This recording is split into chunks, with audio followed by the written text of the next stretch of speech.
আসসালামু আলাইকুম, সবাই কেমন আছেন? ঈদের দিন চলে আসলাম আয়াতের নানুর বাড়িতে। দেখতে পাচ্ছেন আয়াতের নানুর বাড়িতে আয়াতে ঘুরতেছে, সাপ আছে সাথে।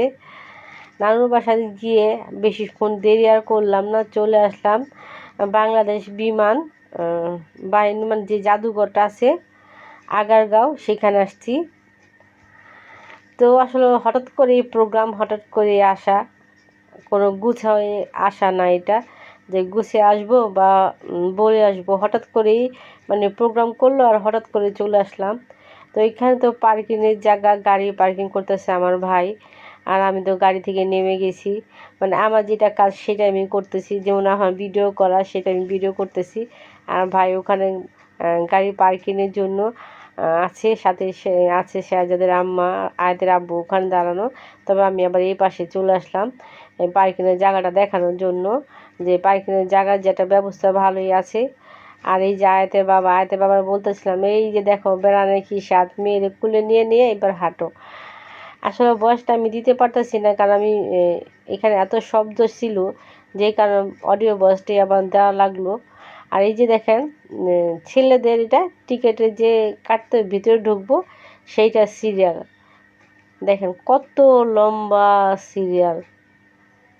যাই হোক, আয়াতের বাবা এখানেও মেয়ে নিয়ে দাঁড়িয়ে গেছে টিকিট কাটার জন্য। তো আয়াতের বাবার টিকিট কেটে আমরা কিন্তু ভিতরে ঢুকে গেছি। সামনে আয়াত, শেহজাদের আম্মারা, আর আমি কিন্তু পিছন সাইডে দাঁড়িয়ে রয়েছি। এইখানে একটা ঝর্ণা, খুবই সুন্দর লাগলো।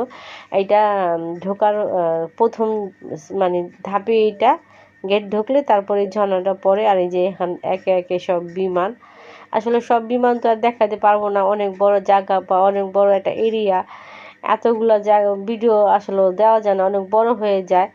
আর তারপরও ভিডিওটা আমার 8 মিনিট হয়ে গেছে, আরও কম দিতে পারলে আমার মনে হয় বেটার হতো, কারণ এত বড় বড় ভিডিও দিলে আসলে আমরা যারা গৃহিণী কাজকর্ম করি তাদের জন্য কষ্ট হয়ে যায় বড় ভিডিওটা দিলে দেখার জন্য।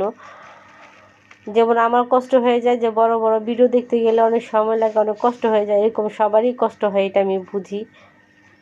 তারপরও যেহেতু আমি বের হয়েছি বা একটা জায়গায় আসছি, আপনাদেরকেও বললাম যে এই জায়গায় আসেন বাচ্চাদের নিয়ে, এই জন্য অল্প অল্প পরিমাণেই জায়গাগুলো দেখিয়ে দিলাম। এই যে এখানে কিন্তু দেখেন শেহজাদ আর আয়াত সেলফি তুলতেছে, আর আমার আয়াত কি সুন্দর করে আবার শেহজাদ হাতে কাট দিয়ে ছবিটা তুললো। মানে মনে হচ্ছে যে আমার আয়াতকে আমি শিখিয়ে দিলাম। আসলে আপনার আয়াতকে কিন্তু শিখিয়ে দিলাম না, আসলে একটু একটু করে তো আমার মেয়ে আমার চোখের সামনে বড় হচ্ছে। এখানে বিমানটা বাংলাদেশের বিমান বাহিনী লিখে রাখছে এটা। তো আয়াত একটু একটু করে বড় হচ্ছে, কিন্তু আমার চোখের সামনে মনে হচ্ছে না যে আয়াত বড় হচ্ছে। আমার কাছে লাগতেছে যে আমার বাবুটা অত ছোটই আছে, কিন্তু তার কাজকর্ম দেখলে আমার মাঝে মাঝে মনে হয় যে না, আসলেই মনে হয় আমার মেয়েটা অনেক বড় হয়ে যাচ্ছে। এই দেখেন আমি কিন্তু আরেকটা সাইড আসছি। আসলে এখানে তো বিমান বাহিনীর সব বিমান এইখানে, এই জন্য এই যে এই সাইডে। তবে আমিও এটার ভিতরে প্রথমে আসলাম। এটার ঠিকানা টোটাল হয়েছে, যে ঠিকানাটা যেটা আমি বুঝলাম, যেটা এটা বাংলাদেশের বিমান বাহিনী জাদুঘর আগারগাঁও।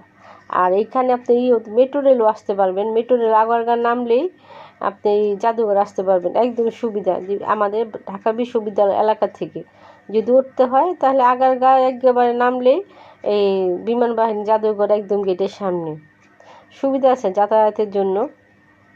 আয়াতের বাবা কিন্তু এখান থেকে আবার টিকিট কাটলো, এটাতে উঠবে, কারণ আয়াত শোনা বলতেছে বারবার যে এটাতে উঠবে। এটা সম্ভবত একটা হেলিকপ্টার। তো আয়াত তো আর বোঝে না কিছু। এই যে আয়াতের বাবা কিন্তু চলে গেল, আর এই যে আয়াত কিন্তু আমার দিকে তাকাচ্ছে, আবার একটু হাইও বলে দিল আমার মেয়ে। আসলে এই জায়গাটার মধ্যে প্রথম আমিও গেছি, এই জন্য পুরোপুরি বিস্তারিত বলতেও আমার একটু কষ্ট হচ্ছে, কারণ আমি দেখে দেখে মানে বলতেছি। দু একবার যাওয়া হলে হয়তো বিস্তারিত আরও কিছু ভালো করে বলতে পারতাম। তারপর ঘোরার জন্য খুব ভালোই লাগলো, আর ঈদের ছুটি তো এই জন্য মানুষের লোক সংখ্যা একটু বেশি ভিড়। তবে অনেকে যারা আগে গিয়েছে তারা সবাই বলছে যে এতটা ভিড় হয় না। তো বুঝতে পারলাম যে ঈদের যে ছুটিটা, যারা গ্রামে যায়নি বা যারা ঢাকা শহরেই আমরা থাকি, তাদের তো আর ঘোরার মতো বাচ্চা নিয়ে কোথায় যাবে। তো আশেপাশে যে জায়গাগুলো আছে সেখানে যাই আমরা, আমরা যাই বা সবাই আসছে, এই কারণেই এতটাই ভিড় এখন এই জায়গাটা। আর এই সাইডে কিন্তু আরেকটা জায়গা, এখানেও মানে টিকিট কেটে নিতে ঢুকতে হবে। তো আয়াতে বাবা সেই জায়গাও টিকিট কেটে নিল, হয়তো একটু ভিতরে চলেও যাবে। তবে আয়াতে বাবাকে বললাম একটা আইসক্রিম আনার জন্য, কারণ মেয়ে আইসক্রিম খাবে, সেই সুযোগে আমিও খেয়ে নিব।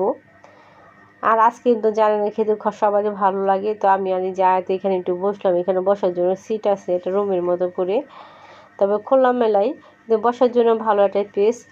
এই যে আমি কিন্তু আর আয়াতে আইসক্রিম খাওয়া কিন্তু শেষ করে কিন্তু আবার ঘোরা শুরু করেছি। এই দেখেন, এই যে পুরো এখানে কিন্তু একটা কফি শপের মতো আছে, বিভিন্ন ধরনের খাবারের আইটেম। আমি একটু ভিতরে যাব পরে, কিন্তু আগে আবার এই জায়গাটা একটু দেখে নিই। এখানে সব ধরনের খাবারই পাবেন, জুস, ড্রিঙ্ক। এই যে আমি কিন্তু টিকিট কেটে, যে বললাম না আয়াতে বাবা টিকিট কাটতেছে, টিকিট কাটার পরে কিন্তু আমি আবার যে এটা ভিতরে ঢুকে গেছি। আর আমাদের আয়াত তো মাশাল্লাহ, আমি তো ভাবতেই পারি না যে আমার মেয়ে আসলে এখানে এত আনন্দ করে খেলবে। এর আগে যত জায়গায় নিয়েছি সব জায়গায় কান্না করছে, তবে যে কক্সবাজার নিয়ে গেছিলাম না সোনারে, সেটা যে কী ভোগাইছে আমার হাজব্যান্ড, আর আমাকে একটু গোসল করতেই দেন আমার মেয়ে। শুধু শুধু গিয়েছিলাম আমি এই মেয়েটাকে নিয়ে, কিন্তু এখন যদি আমার মনে হয় যদি আমার মেয়েটাকে আমি নিয়ে যেতাম, আমার মনে হয় আমার আমি আনন্দ পেতাম। কারণ আমার মেয়েটা দেখেন কী সুন্দর করে খেলতেছে, এই জীবনেও ফার্স্ট ওই একা একা এতটা আনন্দ খেতেছিল। আর ওখানে থাকবে, ওখান থেকে আসবে না, তাকে জোর করে বের করা হয়েছে ওখান থেকে। এই দেখেন দেখেন কি দুষ্ট। আমার মেয়ের জন্য সবাই দোয়া করবেন, আর অবশ্যই মাশাল্লাহ বলবেন।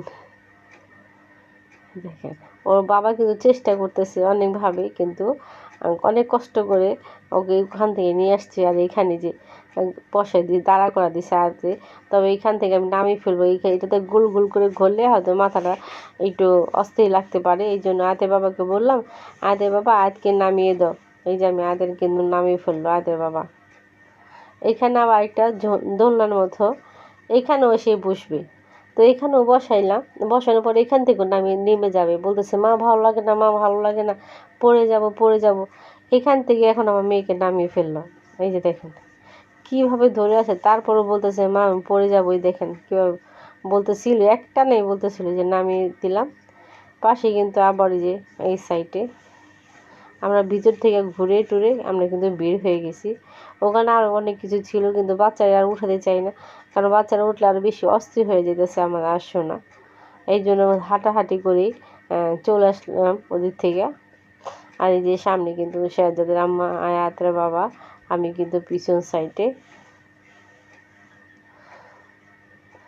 এই যে আমি কিন্তু আবার চলে আসছি এখানে, একটা কফি শপের মতো খাবারের সব কিছু যে পাওয়া যায়। এর আগেই আপনাদের দেখলাম, সেইখানে কিন্তু আবার আসলাম, ভাবি যদি কিছু খেয়ে যাই। তো আয়াতের বাবা এখানে আছে, তো আমি তো ওইখানে দাঁড়িয়েছিলাম, দেখি কী নেওয়া যায় বা কী খাওয়া যায়, এই চিন্তা ভাবনা করে এখানে ঢোকা। তবে পরিবেশটা আমার খুবই ভালো লাগছে, পরিষ্কার পরিচ্ছন্ন। এই যে আয়াস সোনা শেহজাদ এক চেয়ারে বসিয়ে দিলাম। আসলে এখানে তো ঈদের ছুটি বলে এখানে টেবিলটাও খালি নেই বা চেয়ারটাও খালি নেই, এই জন্য একটা চেয়ার সামনের দিকে টানে তারপর ওদের দুজনকে বসিয়েছিলাম। আপনারা কিন্তু এখানে অনায়াসে আসতে পারবেন, সব ধরনের খাবারের ব্যবস্থা আছে এখানে। আর বাচ্চাদের জন্য তো খুবই সুন্দর একটা প্লেস। এখানে মোটামুটি খাওয়া দাওয়া শেষ, সম্ভবত আয়াতের বাবা এখন বিদায় নিবে, এখান থেকে চলে যাব বাসার দিকে। তবে আমার আয়াত কিন্তু এখান থেকে যেতে চাচ্ছে না, জোর করে ধরে নিলাম। এই যে আমরা কিন্তু ঠিক ওখান থেকে বের হয়ে গেছি এবং গাড়ি পার্কিংয়ের সামনেও চলে আসলাম। আজ ওই যে আমার ভাই গাড়ি বের করতেছে, এখন গাড়ি উঠে বাসায় চলে যাব। সবাইকে অনেক অনেক ধন্যবাদ। আসসালামু আলাইকুম, আল্লাহ হাফেজ।